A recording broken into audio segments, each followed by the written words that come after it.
A very good afternoon to all of you. I can already see a lot of youngsters even on the road, and some of them came up to you. A lot of people are big fans of Mr. Rahul Pandita.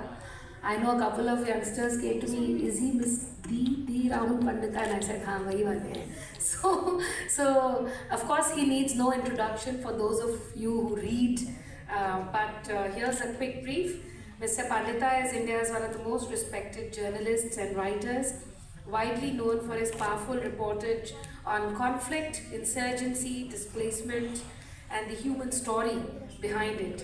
He's the author of a lot of critically acclaimed best-selling books, some of them being Hello Bastar, The Untold Story of India's Maoist Movement, Our Moon Has Blood Clots, which many of you might have read or heard about, a memoir of a lost home in Kashmir, so there's a reader here, and the lover boy of Bahawalpur, how the Pulwama case was cracked. A founding member of the Open magazine, Mr. Pandita has worked with the Indian Express, the TV Today group, the Hindu, and he has also in fact reported a lot from war zones, conflict-prone areas, written extensively, including areas, reporting and writing from areas like Iraq, Sri Lanka, Kashmir, Bastar and India's northeast. Mr. Pandita is also a recipient of New India Fellowship and was named the Yale World Fellow in 2015. It's a privilege to welcome you, sir, and let's get started with the focus of the conversation today. So, Mr. Pandita has written his first fiction novel, and the title of the book is Our Friends in Good Houses. So that's already very interesting. If you see the cover of the book, very, very inviting. So let me start with the first question. That, when you read Our Friends in Good Houses, so you get a sense that the movie, or I'm saying the movie, it's a very visual cover of the book, but the book is very, probably very centered around the whole idea of home, or what a house means to you and to different people. Would you like to elaborate on, sort of different meanings that the title of the book seems to give to the reader before they even get started with the book? Thank you, Ananya, for that wonderful and kind intro. So, Our Friends in Good Houses is my first novel. I've never written a novel before. My previous books have been essentially extensions of my journalistic work, from different politically violent areas. And as some of you perhaps know, I have a history of displacement myself. I'm from Kashmir. I'm a Kashmiri Hindu who was displaced from Kashmir at the age of 14 in the year 1990. So the novel is essentially about this man called Neil, who is a war reporter, who has a personal history of displacement like myself from Kashmir. And it's only in the war-torn areas that he gets a sense of home. Otherwise, this very idea is extremely fluid in his head. But through the novel, what I also wanted to do is I wanted to separate the idea of homelessness from a sense of physical displacement only, because in the modern civilization, it's many of us feel not at home wherever we are born or wherever we work. We're always moving in the modern world from one place to another, and even if we are not, sometimes in our heads, we do not feel at home. So it's a story of a lot of such people. And apart from Neil, he goes to Bastar. Neil goes to Bastar. Neil goes to Odisha also, particularly to a place called Malkangiri, where a district collector is abducted in the February of 2011 from a place called Cut-Off area, which I'm told is no longer cut off now, because a bridge has been built toward the river Gurupriya. But if you look at all the characters in the book, the common thread that goes around them is they're always looking, they have their own ways of groundlessness. So in the novel, I use this particular word, which a German philosopher or mystic, Jakob Bohm, uses. It's a word in German called Ungrund. So Ungrund technically means non-ground or a lack of ground. So all the characters in the book, including the protagonist Neil, has this sense of Ungrund. So the idea of this novel came from this particular word, which I heard for the first time in the United States, where I was a visiting scholar in the year 2014. And that is where, interestingly, the novel also begins. Neil is he is in US in 2014. Sometimes, you feel, you have a certain feeling inside your head, and you do not have the appropriate word to describe it. In the Indic traditions, or specifically in the Kabirpantic traditions, it's sometimes called Shabd ki chot.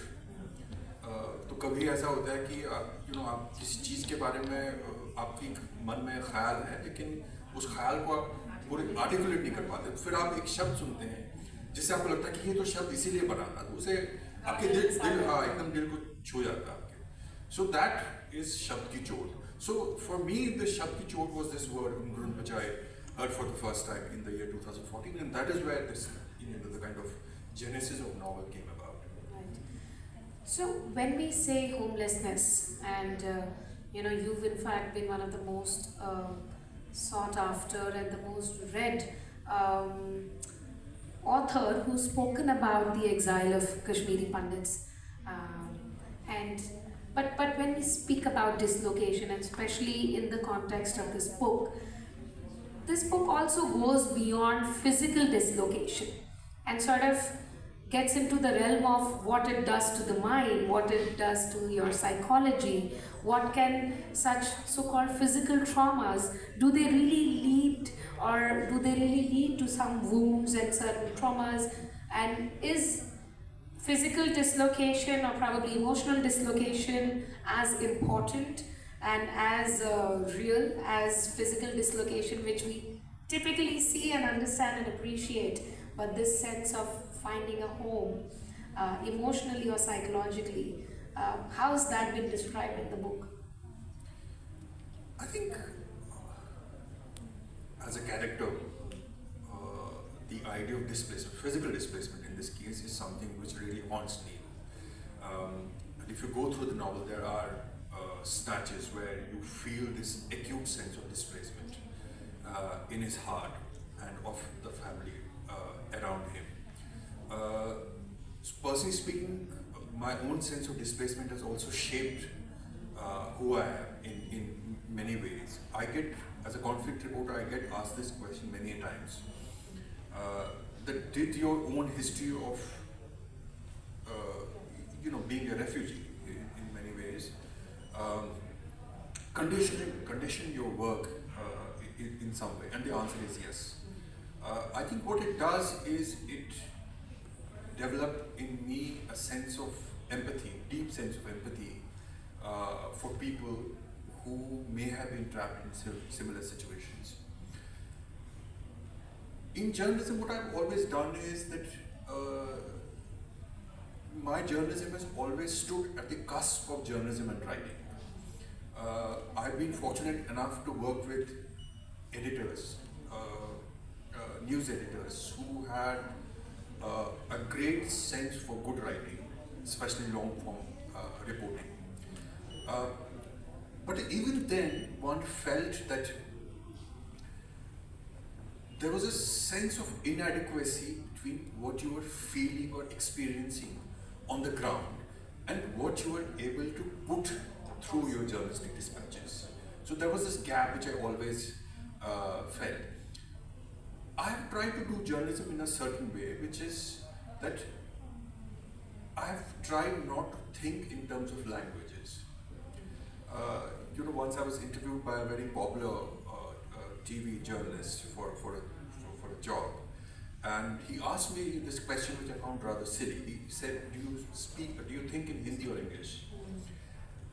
So my immediate answer to that was that I do not think in terms of English or Hindi, I think in terms of visuals.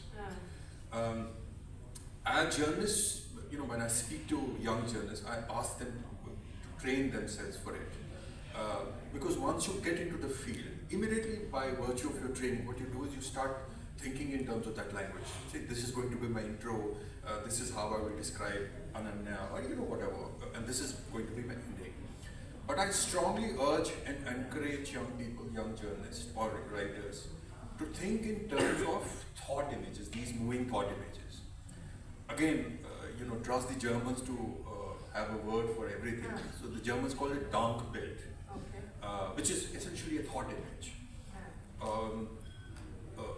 This wonderful French cultural critic called Georges Perec. I urge, if you are students of literature or if you're interested in journalism or generally writing, you must read him. So he has devised this word called infraordinary. So infraordinary means paying attention to surroundings around you. Sometimes you walk this road twice a day for 10 years, and suddenly you look up one day and you realize that there's this beautiful window which you've not seen for the past 10 years because simply you're not been paying attention. So especially in the modern world, where all of us are doom scrolling all the time and our attention spans are so little, Georges Perec encourages us to build and train ourselves to look at this infraordinary. So this infraordinary is what puts an additional layer of meaning to your writing. So that is what I try to do through fiction, because like I said, journalism suddenly felt inadequate to express some of the things I've seen in the field. And I'll give you an example. So many years ago, I was in this particular village in Bastar, which is absolutely back of beyond. It used to be a so-called liberated zone at one point in time, completely taken over by the Maoist guerrillas. It's a village called Jagargunda. So I went to Jagargunda and I found myself in this little training center of the CRPF, and I should not have been there. I was not supposed to be there. But I ended up being there, and fortunately for me, for about 15-20 minutes, nobody noticed me before they figured out that I'm an outsider. And I went into this, I was just roaming around and I was just walking around. I went into this little hut, which was absolutely sparse, and there was a wooden bench on which there was a CRPF soldier who was lying down on this wooden bench, the kind of benches we have in the classroom, right? And I could see from a distance that the man is suffering from acute malaria, because it's a malaria endemic area. He is absolutely delirious with fever. He's shivering, he's getting up, then lying down again, getting up, lying down again, and so on and so forth. And this drama continues for about 4 or 5 minutes, and I'm absolutely, it's like hypnosis. You're absolutely glued to the scene. You can't break yourself from that scene. And suddenly the man looks at me. By this time he's hallucinating, and he looks at me, he grins, he breaks into this smile and asks me this in Hindi. He says, "Kuch lana to nahi hai?" I tried to think a lot about what he meant by this. And the closest conclusion I came to was the fact that, in middle class homes, when husband-wife, even the husband is having a fight with the wife, before he leaves out, he asks the wife, "Kuch market se lana to nahi hai?" So I think in his hallucination, he was hallucinating that he's seeing his wife, and he's suddenly grinning. Now, this man has not suffered from any physical displacement. But his idea of home, even in this terrible illness, in this deliriousness, this absolute 104, 105 fever with which he is shivering, even then he cannot separate himself from the idea of home, which to him means having this little dialogue with the wife. Now, journalism cannot do justice to an image like this. For that, you need fiction. Yes, I mean, And I think that beautifully sort of answers this question on why choose fiction to explain human stories, because they are more than headlines and they are more than reporting. Since you picked on human relationships, and that also forms a pretty much a central theme for what Neil goes through, the kinds of ups and downs that he sees in various relationships. Do you think, as an author and with Neil as a protagonist, uh, the idea of home also sort of relates to the idea of having emotional security? And probably in relationships also, right? You are always saying, oh, find that man or find that woman that you want to go to. That feels like home. So do you think relationships, in a way, metaphorically, are we are also seeking out for such relationships? It could be a man or woman relationship, but it could be a relationship with your guru, with your parents. But what that truly makes you, a relationship is enduring if it truly makes you feel like you're going home. So how does Neil in this book sort of experiment with the idea of home, relationship, homecoming? I once read a piece in the New Yorker where two women were traveling in a flight, and one woman asked the other. She asks, "Where is home?" And the woman replies, "Home is where my cat is." Uh, Yeah. so for Neil, the problem with Neil is he suffers from a certain affliction. The affliction is that he has a very strong idea of home in his head. It's a physical idea, very sharp idea, Physical idea. which also intertwines with a very strong aesthetic idea of love. And in his head, he cannot separate these completely. But as you and I know, in the real practical world, uh, we always fall short of that aesthetic. And somehow Neil does not come to terms with that falling short of that aesthetic. And it makes him struggle. He's moving from one conflict zone to another, but in his head and in reality also, he's also moving from past pain to future pain. He's also dabbling through these relationships.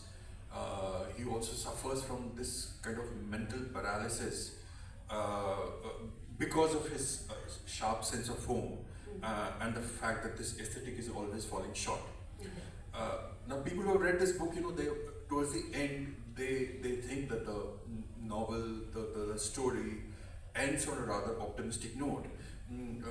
But to me, more than optimism, it ends on a rather somber note of acceptance. I think the overarching sentiment towards the end of the book is acceptance. Acceptance that the world is going to be impermanent. So in a very Buddhist sort of way, the change is the only constant. So we have to accept it. We have to accept that the idea of home we have in our head may not always come to a fruition. So we have to make do with whatever we have. In the novel, Neil is always gathering these small. You mentioned it earlier. Yes. Neil is always gathering these small items, Rugs like and a coffee rug, a coffee machines. percolator, etc., and these are all packed in a little carton. And towards the end, he opens that carton, which also signifies this little acceptance. There's this wonderful British author called Janet Winterson, who's also done some work in quantum physics, if you're interested. Yes. A wonderful science fiction. So she did this wonderful personal memoir, which is, I think, her first book also. Why be happy when you can be normal? In it, she describes a scene that she left home at the age of 16. And when she left that, she bought a rug. And wherever she went, the rug never left her side. So even when she went to very strange alien places, the rug made her feel that wherever she was at home. So in that sense, Neil opens this carton, which is labeled base camp, because base camp is the name which he has assigned for his home. So he opens the base camp and he starts putting those articles wherever he is. So to him, it signifies that he has arrived at home. And whether he likes it or not, this is what it home. is. This is home. Do you think it's also a reflection on the general complexities and impermanence of the various things that we observe in a modern day life? Whether it's, it's increasingly understood and said that whether it's relationships or the material pursuits that we are all running after in the modern era, they all come with a, an expiry date. So do you think you're also imploring the readers to understand and realize that a lot of it is temporary, and probably a lot of our own ideas and conceptions about home, aesthetics, and love might be utopian, might drive you, but may not necessarily be the case in reality? I think in the modern world, what is happening is that we are at this constant war with ourselves, for which we don't have to necessarily go to a conflict zone. The world around us is becoming very noisy, very jarring, and it's increasingly becoming difficult to find these little spots of succor or nourishment, if you like. As a conflict reporter, I like to find spots where I can, or find snatches of time where I can center myself. But sometimes, it becomes increasingly difficult. Last year, I went to Rishikesh with a friend for the first time, thinking that I have some days off and I'll be able to have a little snatch of solitude. But I think I found it more noisy than my little apartment in Gurgaon. There are these loudspeakers now who are competing with each other, and the guards are competing with each other, and so on and so forth. Even when one goes to the sanctum sanctorum of this wonderful place called the Swami Sivananda Ashram, where I would have liked to spend some time inside. In the evening, the noise was so jarring that you could not even sit inside. So I think it's increasingly becoming important for us to find that to ground ourselves, because we're constantly doom scrolling and the world is constantly changing around us. There are scientists who now say that we're not supposed to have this deluge of information around us. I don't necessarily need to know what is happening in Venezuela or why this woman has been shot in Minneapolis or what is happening in Iran. There's so much deluge of information around us. And with artificial intelligence, you're no longer able to distinguish between what is truth and what is untruth. And then we are suddenly in these maddening binaries, this is what is right and this is the right politics to pursue. These people are bad, these people are good, so on and so forth. So in this increasing tension and almost sort of bipolarity, I think it's very important for us to find these little base camps of heart, if you like. I know for sure that as a person who reads and writes and who has seen terrible violence around me, who has seen, bodies on high tension wire, and sometimes when trolls, as they are, give me this lecture on X sometimes.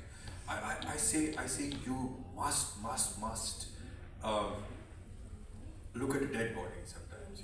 A dead body, not someone who's died in your neighborhood, but a dead body in a conflict zone who is bullet riddled or who's been torn apart and smitten with a bomb.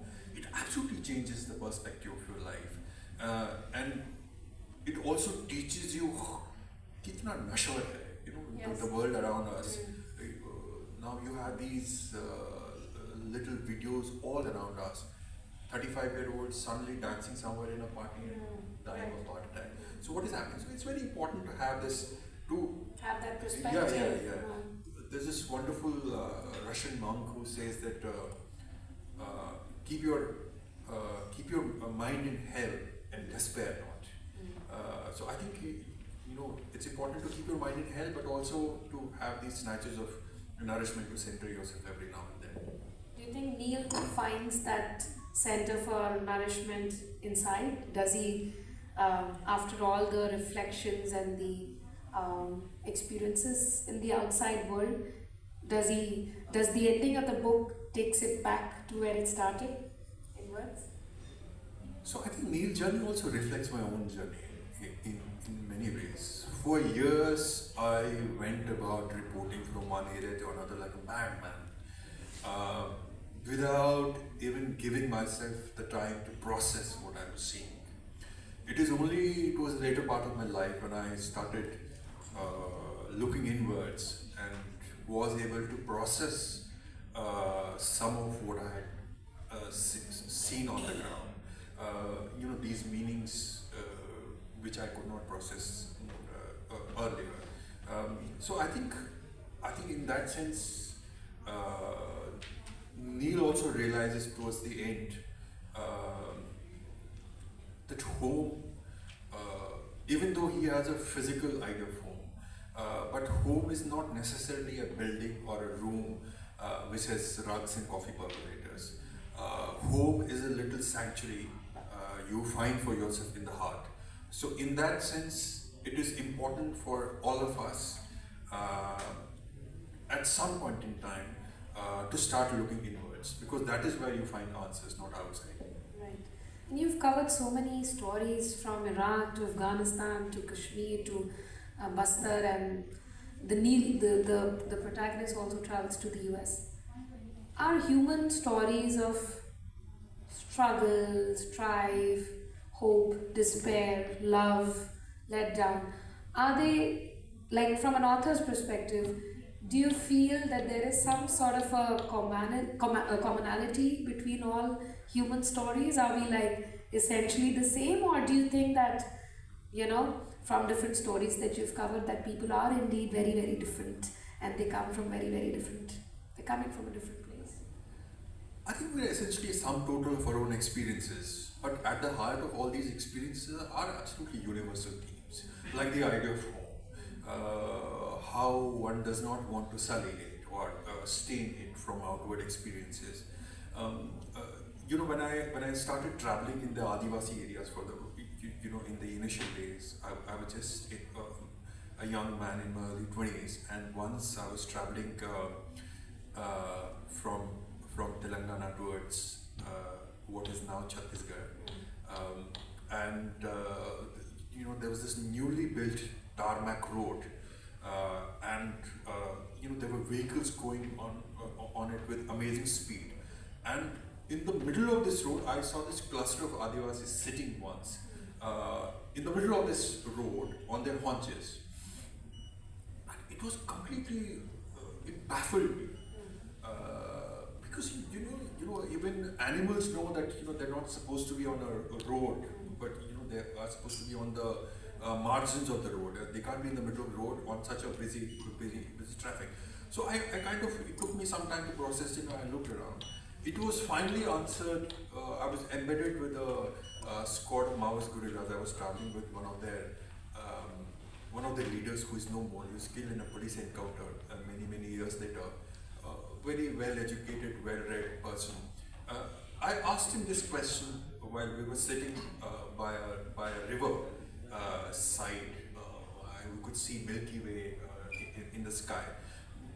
I asked him this question, and he had a very beautiful answer to give.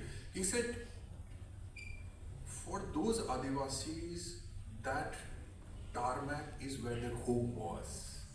The forest is their home.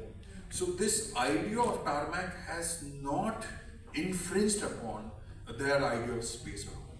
So I think it's a one beautiful way to answer your question. The universality of some things, whether you are here or in America, or you are an Indian or a red Indian, the theme, the basics of emotion remain the same, and that is what is beautiful about it. That's such a beautiful story, and yet the perspectives may be different, right? For a Absolutely. common person, it might look like why they're sitting in the middle of the road, Yes. but for them, the reality is very different. In an era, and it's not even India specific. I think it's happening globally, and probably social media's pumping this to this whole concept of the binaries. You're either on the left or on the right, you're either a red state or you're a blue state. You're either with the West or with these countries. You know, there are various ways to, you're either a conservative or a woke. So there are so many binaries, and I'd say that especially in the context of the youth, right? Who are in their late teens or early 20s now, and they are bombed with a world where they are being given all these definitions that are floating around, and they probably ask themselves whether I fit into this definition or not. Because that's what they think, that if they have to mainstream in the society, they have to fit a certain definition that a society might have put to them. Do you think this kind of slotting, and especially from a perspective of a younger soul, a younger life, do you think that's correct? And what kind of pressures do you anticipate the younger populations might face? And then reverse, like as an author, as a journalist, have you faced that pressure of towing to the line one way or the other, and how have you retained your independence and authenticity? Personally, I've always felt getting categorized into this binaries of left and right. I find it very insulting to a man's intelligence. All of us, no matter what you're doing, you don't have to be a complex character just because you've gone to 3 conflict zones. The world around us is complex in many ways. We are, like I keep on saying, the sum total of our experiences. And most of these experiences do not necessarily fall in these silly and stupid binaries of left and right. So I have kind of stayed clear of this. I think the overarching emotion in this book also is, it's also like a state of nation experience where, the protagonist is someone who has been physically displaced from home, from Kashmir, which is, if you describe it from the this binary perspective, it's a theme which is close to the so-called right wing in this country. But he's also a man who has personal friendships with Maoist guerrillas, the kind of Maoist guerrillas who sit with him and look at Milky Way in somewhere in the boondocks, in the recesses of the forest in Bastar. So these are absolutely complex things. Now to by force put yourself into this, because then it becomes comfortable. I think it's very insulting. We are complex people. There's this wonderful philosopher Heidegger. Heidegger, such a great thinker. But at some point in time, he also fell in awe for Adolf Hitler. And when he gets out of the dream, somebody asks him, he says, his former colleague, he says, what the hell happened? He was such a great thinker. You would spend months and months thinking about such complex things of universe in this little hut of yours, and suddenly you have fallen for this fascist. Really, what happened to you? And Heidegger looks at him and says, have you looked at his hands? They are so beautiful. Now, for a person like Heidegger, who is of immense intellect, to fall for such a so that's the complexity of a man. A man can be philosophically such a genius and be so stupid at the same time. So now you cannot put a man like Heidegger. You can't call him a fascist, because he is really not a fascist. In a momentary lapse of judgment, or God knows what was happening in his mind, he fell for a certain idea, and it did him in for a few years, and then he got out of this nightmare of his. So I always say that suddenly everyone is told each other. We have to be a little kind to each other. We have to give a little space to each other. Saying that maybe this person is going through something or the other. I think more than that, in this fleeting world of ours, hours. I think what is most important is the attention which is lacking. We are no longer able to give attention to each other. You look at normal conversation between two friends. You speak to each other for 10 seconds, and if the other person is narrating a story, the other person has already started looking at the phone because nobody has time. I'm sorry, I'm just throwing these names because for young people sometimes it opens trajectories to look at. This wonderful philosopher, you should read Simone Weil. Somebody I really look up to, and she once said that attention is the highest form of love, and it is true. Attention is the highest form of love, and love I'm sometimes reversing my head and I say that if you look at it the other way, love is also the highest form of attention. So I think this is in this ugly world of these binaries where everyone is trying to score a brownie point over one another on social media. I think this is what we should strive for at least. Any final thoughts for young readers, like for younger generation which has probably not read anything beyond their textbooks, but wants to go deeper, wants to understand deeper meanings? What would your advice be in terms of how to read, what to read, how to get started, how to pick up one end of the thread? So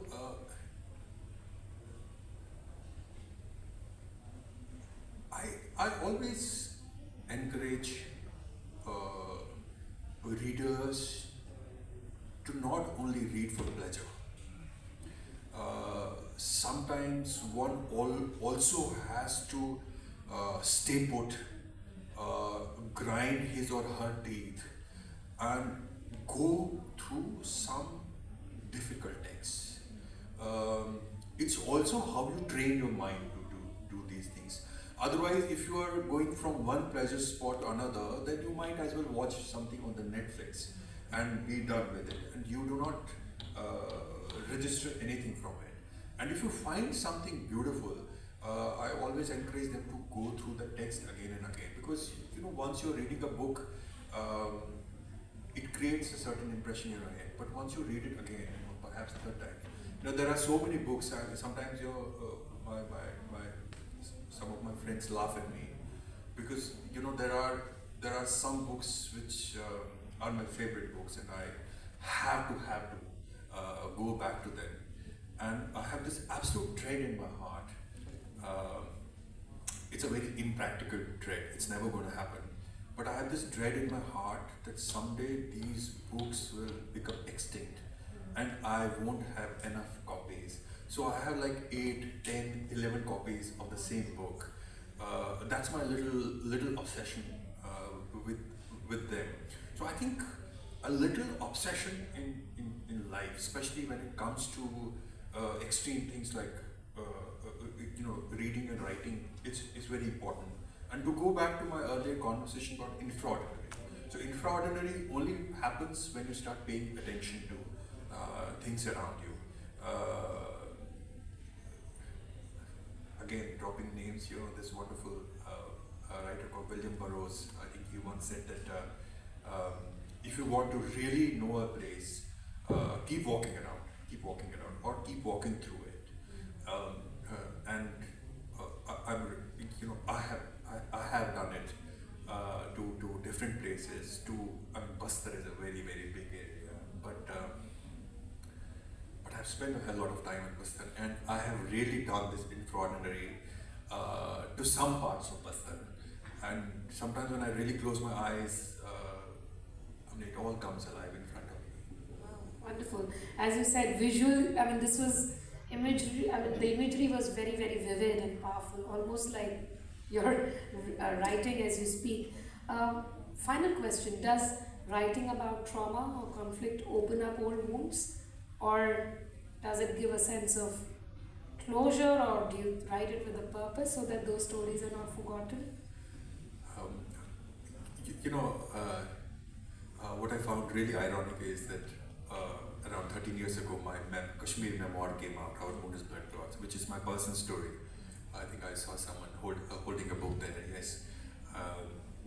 So many friends and many readers asked me this question. They said, was the experience of writing this book cathartic? I remember getting a copy of this book in the January of 2013. It was launched in Delhi. I was having a conversation with my friend, the late British historian Patrick French, who sadly will not us anymore. Just a few days before the launch, I got an advance copy of the book, and I was in my living room when I got it, and I started reading some passages of the book. And I found them so difficult to read that I remember throwing a copy of the book like this. So that book did not have any catharsis for me. Strangely, when I finished writing this book and this book went to the press, I was having a conversation with my editor Dharani Bhaskar from the HarperCollins, and she and I had gone through this immense, deep process of editing this book and making these last-minute changes, which one thinks are never enough. And we were friends, and suddenly she asked me this question. She said, "How are you feeling?" And suddenly it dawned upon me. I said, "I feel completely empty." So strangely, this act of writing this novel, which has very little got to do with my own personal story, got this sense of catharsis for me for the first time. So I hope that answers your question. Yes, it did. Thank you so much, and thanks to your name is? I'm Aditi. Aditi. So she just showed us the book, which takes us to the audience. Any final questions? Because I know a lot of you are also readers of